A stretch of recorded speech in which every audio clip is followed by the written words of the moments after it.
साथियों सभी को नमस्कार।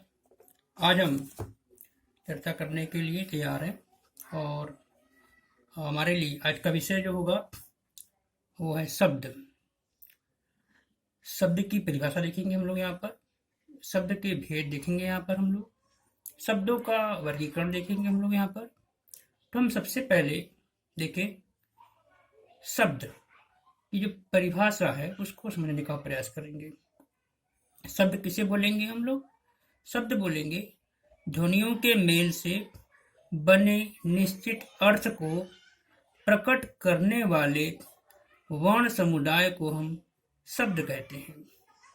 फिर से एक बार परिभाषा, ध्वनियों के मेल से बने निश्चित अर्थ को प्रकट करने वाले वर्ण समुदाय को शब्द कहते हैं। बहुत अच्छी परिभाषा है ये।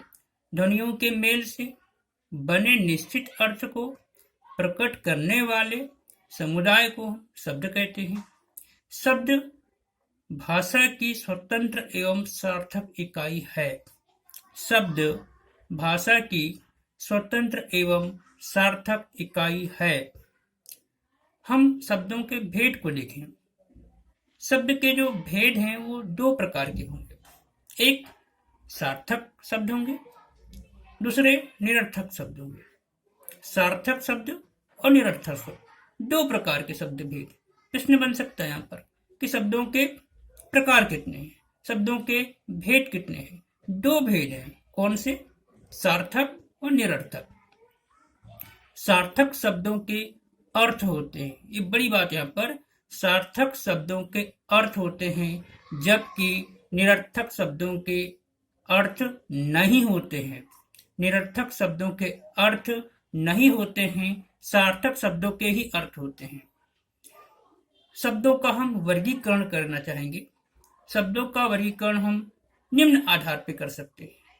नंबर 1, उत्पत्ति के आधार पर, या इसी में आ जाएगा स्रोत के आधार पर, या आ जाएगा इतिहास के आधार पर। उत्पत्ति के आधार पर, या स्रोत के आधार पर, या इतिहास के आधार पर। दूसरा है रचना के आधार पर या बनावट के आधार पर। पूछ लेगा रचना के आधार पर या बनावट के आधार पर। तीसरा है प्रयोग के आधार पर। तीसरा प्रयोग के आधार पर। चौथा व्याकरणिक प्रकार के आधार पर। व्याकरणिक प्रकार के आधार पर। और पांचवा है अर्थ के आधार पर। पहला हमने देखा उत्पत्ति या स्रोत या इतिहास के आधार पर। दूसरे को देखा हमने रचना या बनावट के आधार पर। तीसरा को हमने देखा प्रयोग के आधार पर। चौथा को देखेंगे व्याकरणिक प्रकार के आधार पर। पांचवे को देखेंगे हम अर्थ के आधार पर। हम देखेंगे पहला जो हमारा प्रकार है, पहला वर्गीकरण जो है उत्पत्ति या स्रोत या इतिहास के आधार पर, हम इसको भी 5 भागों में बांटने का प्रयास करें।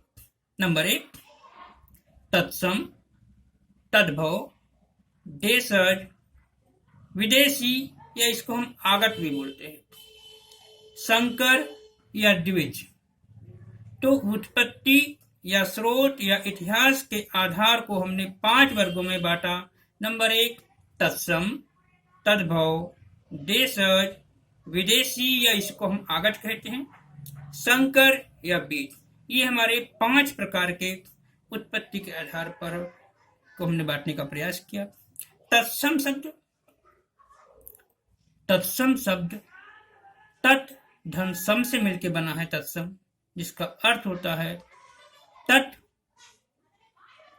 जिसका अर्थ है तत् उसके सम, उसके सम अर्थात समान। समान यानी संस्कृत के समान। अतः ऐसे शब्द जो संस्कृत से बिना रूप बदले या बिना किसी बदलाव के, बिना किसी रुकावट के हिंदी में आ गए हैं, तत्सम शब्द कहलाते हैं। जैसे आम्र, चंचू आदि। फिर से एक बार, तत्सम शब्द तट धन सम से मिलकर बना है, जिसका अर्थ है तट उसके समान, उसके सम, यानी संस्कृत के समान। अतः ऐसे शब्द तो संस्कृत से बिना किसी रुकावट या बाधा के या बदले हिंदी में ज्यों के त्यों आ गए हैं, ज्यों के त्यों आ गए हैं, तत्सम शब्द कहलाते हैं। जैसे आम्र है, चंचू है, आदि आदि ऐसे अनेक शब्द मिलेंगे। तद्भव शब्द, तद्भव, तद धन भव से मिलके बना है, जिसका अर्थ है तद उससे, भव उत्पन्न, अर्थात उससे उत्पन्न, उससे उत्पन्न, यानी संस्कृत से उत्पन्न, संस्कृत से उत्पन्न। अतः ऐसे संस्कृत शब्द जो पाली, प्राकृत, अपभ्रंश, पुरानी हिंदी से विकसित होकर हिंदी में अपना रूप बदलकर प्रयुक्त होते हैं, तद्भव शब्द कहलाते हैं। जैसे आम्र का आम, चंचू का चोच। तो यहाँ पे आम और चोंच जो है वो आम्र से आम बना, चंचू से चोंच बना। तो ये आम जो है तद्भव है, चोंच जो है वो तद्भव है, आम्र तत्सम है, चंचू तत्सम है। तीसरा प्रकार देखेंगे देशज शब्द। देशज शब्द बोलचाल के रूप में अपने ही देश में उत्पन्न शब्द देशज शब्द कहलाते हैं, जिनकी उत्पत्ति का पता नहीं चलता है। हेमचंद्र जैसे विद्वान ने ऐसे शब्दों को देशी कहा है। विदेशी शब्द चौथा प्रकार, या इसको हम आगत के नाम से, जो शब्द विदेशी भाषा से हिंदी में आए हैं उन्हें विदेशी शब्द कहेंगे या आगत शब्द कहेंगे। ये शब्द अरबी, फारसी, तुर्की, अंग्रेजी, पुर्तगाली, फ्रांसीसी आदि भाषाओं से आए हैं। इनको हम विदेशी या आगत शब्द कहेंगे। संकर शब्द, संकर शब्द या द्विज शब्द के नाम से जानते हैं इनको है। तो संकर शब्द किसे बोलेंगे? दो शब्दों के योग से बने शब्दों को संकर शब्द बोलेंगे या द्विज बोलेंगे। संस्कृत धन हिंदी बराबर उप धन बोली, बराबर उप बोली। जैसे उप बोली है, भोजन गाड़ी है, रात्रि उड़ान है, वर्षगांठ है। दूसरा मिलेगा संस्कृत धन फारसी। संस्कृत और फारसी के शब्द मिलेंगे आप पर। छाया धनदार, छायादार बन जाएगा। विज्ञापन बाजी, लोकशाही। तो ये संस्कृत और फारसी। अभी हमने देखा संस्कृत और हिंदी के उप धन बोली, उप बोली। भोजन धन गाड़ी, भोजन गाड़ी। रात्रि धन उड़ान, रात्रि उड़ान। वर्ष धन गांठ, वर्षगांठ। ये संस्कृत और हिंदी के थे। संस्कृत और फारसी के भी हमने देखा था। छाया धनदार, छायादार। विज्ञापन धनबाजी, विज्ञापन बाजी। लोक धनशाही, लोकशाही। अब देखेंगे हम फारसी और हिंदी। जैसे जेब धनकट, जेब कट। जैसे बेडोल है, कमर पट्टी है, खरीदना है, कबूतरबाज है, डाकघर है। ये शब्द कैसे हैं? फारसी और हिंदी के मेल से बने हैं। अब देखेंगे अरबी और हिंदी के मेल से शब्द जो बनेंगे। किताब घर, किताब धन घर। किताब घर हो गया। अखबार वाला है, अजायब घर है, आम चुनाव है, मालगाड़ी है, कमल चोर है, हवा चक्की है। ये अरबी और हिंदी के मिलन से बने हैं। तुर्की और हिंदी से मिले। तोप तलवार, तोप गाड़ी, ऐसे शब्द हमको यहाँ पर तुर्की और हिंदी के मिलेंगे। अरबी और फारसी से लिखेंगे तो गोताखोर, फजूल खर्च, इसको हम फिजूल खर्च बोलते हैं, अक्लमंद बोल सकते हैं, तहसीलदार बोल सकते हैं। ऐसे शब्द हमको अरबी और फारसी के मिलेंगे। अब हिंदी और फारसी में देखेंगे तो चमकदार, किराएदार, कटोरदान, मसालेदार, छापाखाना, पंचायतनामा, थानेदार, पानदान, ऐसे मिलेंगे। अंग्रेजी और हिंदी में देख लेंगे तो अंग्रेजी और हिंदी से मिलकर के टिकट घर, रेलगाड़ी, सिनेमा घर, पुलिस चौकी, डबल रोटी, अलार्म घड़ी, रेलवे भाड़ा, डाकघर, पेंट वाला, ऐसे शब्द मिलेंगे। हिंदी और अंग्रेजी के शब्द जांच कमीशन, लाठीचार्ज, कपड़ा मिल, चपाती मेकर, इस प्रकार के हिंदी और अंग्रेजी के शब्द मिलेंगे। तो यहां देख रहे हैं, जिसकी बात हम करें से हिंदी और अंग्रेजी में हिंदी का शब्द पहले मिलेगा, अंग्रेजी का शब्द बाद में मिलेगा। तो अंग्रेजी और फारसी देखते हैं। अंग्रेजी का शब्द पहले आएगा, फारसी का बाद में आएगा। सीलबंद, जेल खाना। अंग्रेजी और संस्कृत का मिलन देखते हैं। रेल विभाग, ऑफिस कर्मचारी, टैंक युद्ध, फिल्म उत्सव, मशीनीकरण, ऑपरेशन कक्ष, रेलगाड़ी, ऐसे शब्द हमको मिलेंगे अंग्रेजी और संस्कृत में। अंग्रेजी और संस्कृत से मिलकर बने हुए हैं। अंग्रेजी और अरबी में देखेंगे तो सिनेमा शौकीन, पॉकेट खर्च। दूसरा प्रकार देखेंगे हम, रचना या बनावट के आधार पर शब्दों अथवा वर्णों के मेल से नए शब्दों का निर्माण होता है, जिसे रचना या बनावट कहा जाता है। शब्द के खंड को शब्दांश कहते हैं। शब्द के खंड को शब्दांश कहा जाता है।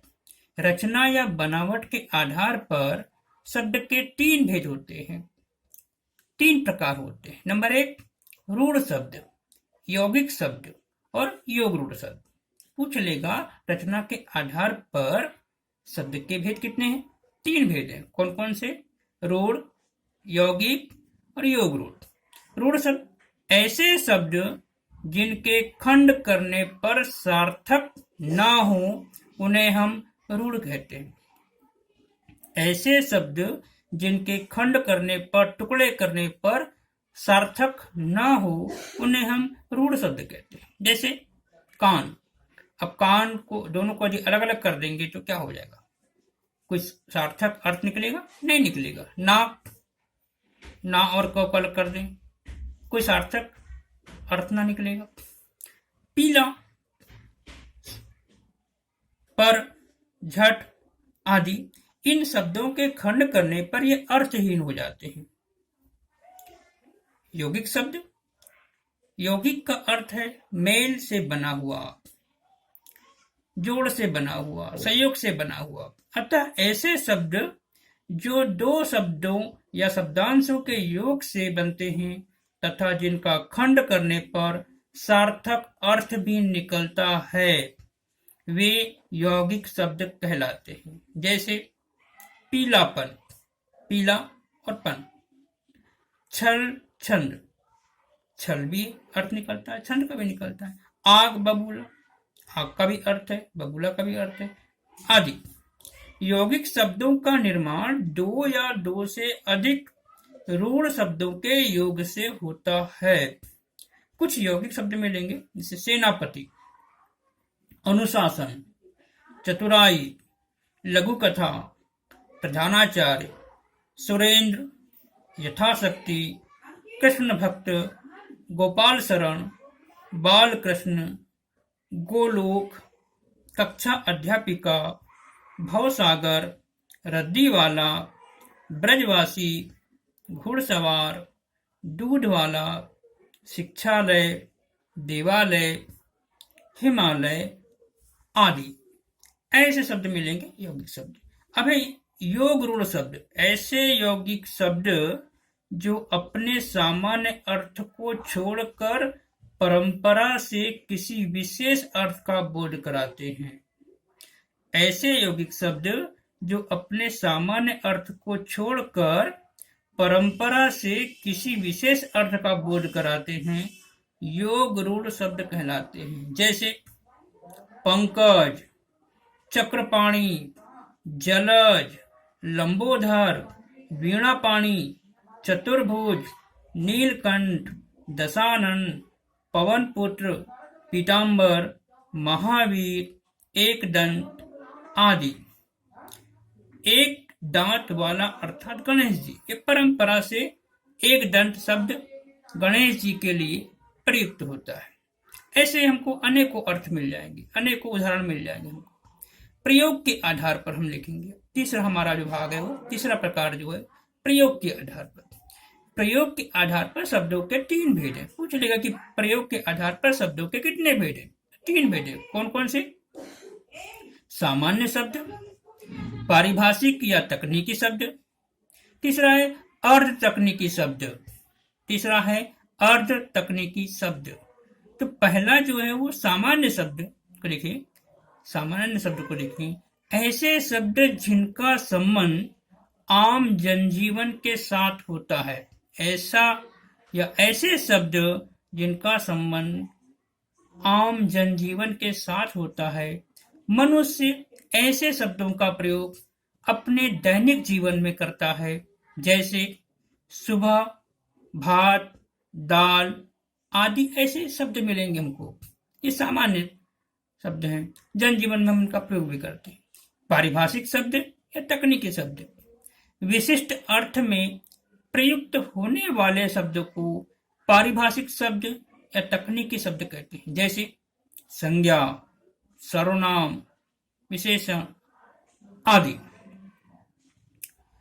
और तकनीकी शब्द ऐसे शब्द जिनका प्रयोग सामान्य व्यक्ति भी करता है तथा विशेषज्ञ भी करते हैं, उन्हें हम अर्ध तकनीकी शब्द कहते हैं। चौथा है व्याकरणिक प्रकार के आधार पर।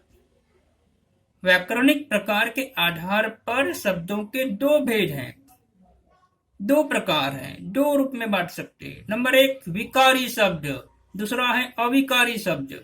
विकारी शब्द जिन शब्दों में लिंग, वचन, कारक, काल, पक्ष के कारण परिवर्तन होता है।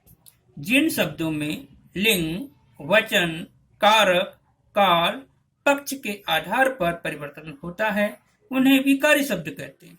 संज्ञा, सर्वनाम, विशेषण, क्रिया विकारी शब्द होते हैं। से क्रिया जो है वो भी विकारी शब्द में होते हैं। उदाहरण के लिए लड़का, लड़के, मैं, मेरा आदि ऐसे उदाहरण हमको मिलेंगे। अविकारी शब्द जिन शब्दों के मूल रूप में कोई परिवर्तन नहीं होता, उन्हें अविकारी शब्द कहते हैं। जिन शब्दों के मूल रूप में कोई परिवर्तन नहीं होता या किसी प्रकार का परिवर्तन नहीं किया जा सकता, उन्हें अविकारी शब्द कहेंगे।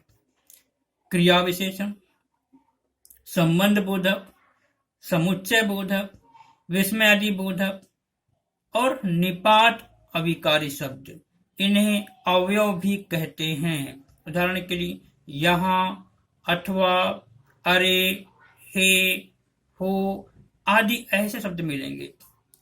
अर्थ के आधार पर, अर्थ के आधार पर शब्द के प्रकार हैं 5 प्रकार के होते हैं अर्थ के आधार पर। पहला पर्यायवाची शब्द, दूसरा विपरीतार्थी शब्द या इसी को हम विरुद्धार्थी बोलते हैं, एकार्थी शब्द, अनेकार्थी शब्द, श्रुति सम भिन्नार्थक शब्द। तो पहला है पर्यायवाची शब्द, दूसरा है विपरीतार्थी शब्द या विरुद्धार्थी शब्द, तीसरा है एकार्थी शब्द, चौथा है अनेकार्थी शब्द और 5वां है श्रुति सम भिन्नार्थक शब्द। तो यहाँ पे हमारा शब्द का जो पाठ्यक्रम है वो सिलेबस कंप्लीट होता है। आप सभी का धन्यवाद, शुभकामनाएं। उम्मीद है आप सभी को आनंद मिला होगा। उम्मीद है आप सभी काफ़ी सीखने का प्रयास करेंगे और आगामी परीक्षा में आप इसका लाभ उठाएंगे। आप सभी का धन्यवाद।